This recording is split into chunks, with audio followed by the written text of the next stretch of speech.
அஸ்ஸலாமு அலைக்கும் வரஹ்மத்துல்லாஹி வபரகாத்துஹு. அன்பிற்கினிய சகோதர சகோதரிகளே, இன்றைக்கு மிக முக்கியமான ஒரு சூறாவை பற்றி தான் நாம் இந்த பதிவிலே பார்க்க போகின்றோம். அல்லாஹ் சுப்ஹானஹு வ தஆலா சூரத்துல் ஹுமஸா என்ற ஒரு அத்தியாயத்தை குர்ஆனிலே இறக்கி வைத்துள்ளான். இந்த சூறாவினுடைய சாராம்சம் புறம் பேசுதல் அது எவ்வளவு பெரிய குற்றம் என்பதை இந்த சூரா நமக்கு சுட்டி காண்பிக்கின்றது.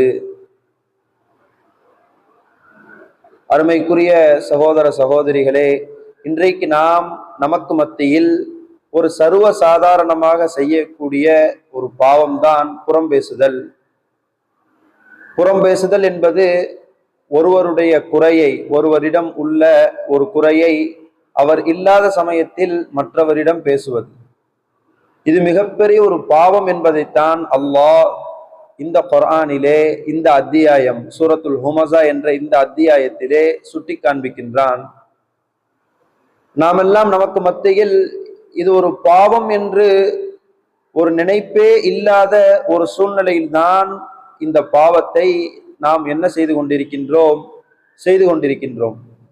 இன்னும் சொல்ல போனால் மார்க்கத்திலே சொல்லப்படுவது என்னவென்றால், இந்த புறம் பேசுதல் ஒருவரை பற்றி அவரிடம் உள்ள குறைகளை அவர் இல்லாத நேரத்தில் பேசுவது, இதுதான் புறம் பேசுதல். இந்த பாவம் என்பது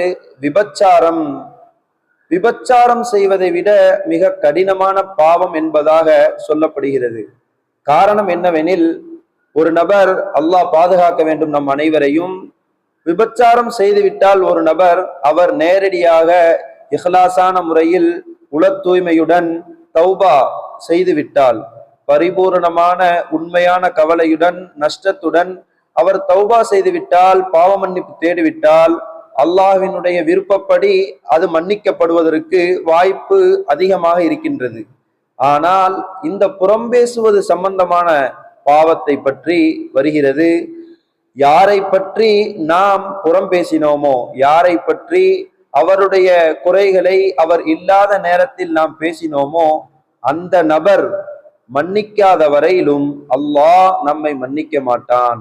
ஆனால் இந்த பாவத்தை தான் நாம் பாவம் என்ற ஒரு சிந்தனை கூட இல்லாமல் சர்வ சாதாரணமாக ஒட்டுமொத்த நபர்களும் நாம் இதை சர்வ சாதாரணமாக செய்து கொண்டிருக்கிறோம்.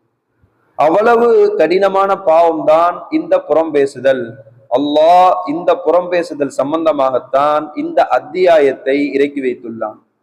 இந்த அத்தியாயத்திலே இதனுடைய சபபுன் நுசூல், இதனுடைய வரலாற்று பின்னணி என்னவென்றால், உமையத் இப்னு ஹலஃப், மக்காவிலே, மக்கா முஷ்ரிக்கீன்களிலே மக்கா தலைவர்களில் ஒருவன் தான் உமையத் இப்னு ஹலஃப்.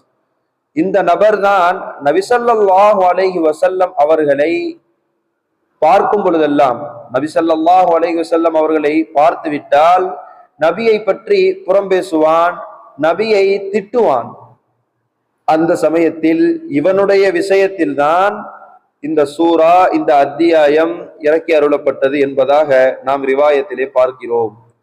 வைலுல்லி குல்லி ஹுமஸத்தில் லுமஸா, எவன் புறம் பேசுகின்றானோ, எவன் திட்டுகிறானோ, அப்படிப்பட்ட ஒவ்வொரு நபருக்கும் நாசம் உண்டாகட்டும் என்பதாக அல்லாஹ் இந்த சூறாவிலே பதிவு செய்கிறான். அன்பிற்கினிய சகோதர சகோதரிகளே, நாம் இப்பொழுது விளங்க வேண்டும், இது எவ்வளவு பெரிய பாவம். இந்த பாவத்தை பாவம் என்று நினைப்பு கூட இல்லாமல் நாம் எவ்வளவு சாதாரணமாக நமக்கு மத்தியில் செய்து கொண்டிருக்கிறோம்.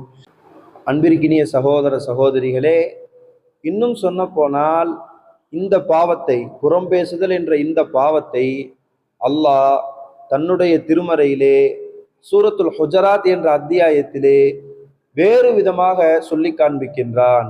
அல்லாஹ் அந்த இடத்திலே கூறுகிறான், உங்களுடைய சகோதரருடைய மாமிசத்தை சாப்பிடுவதற்கு நீங்கள் விரும்புவீர்களா என்பதாக கேட்கிறான். ஒரு நபரை பற்றி புறம் பேசுதல், ஒரு நபரை பற்றி அவரிடம் உள்ள அந்த குறைகளை அவர் இல்லாத நேரத்தில் பேசுதல், அவருடைய மாமிசத்தை சாப்பிடுவதற்கு சமமாக அல்லாஹ் கூறி காட்டுகிறான். இப்பொழுது நாம் விளங்கியிருப்போம் இது எவ்வளவு பெரிய குற்றம் என்பதாக. நம்மில் சிலர் இப்படியும் சொல்லிக் கொள்கிறார்கள், அவரிடம் உள்ள குறைகளைத்தானே நாம் சொல்லுகிறோம், அவரிடம் உள்ள குறைகளைத்தானே நாம் பேசிக் கொண்டிருக்கிறோம் என்பதாக நமக்கு மத்தியிலே நம்மில் பெரும்பாலானோர் பேசிக் கொண்டிருக்கிறோம். ஆனால் கண்ணியமானவர்களே, நாம் ஒரு நபரிடம் உள்ள குறைகளை அவர் இல்லாத நேரத்தில் பேசுவதுதான் புறம் என்பதாக மார்க்கம் சொல்லி காட்டுகிறது. அவரிடம் இல்லாத குறைகளை நாம் பேசிவிட்டால் அதற்கு பெயர் அவதூறு என்பதாக மார்க்கம் நமக்கு கற்றுத்தருகிறது.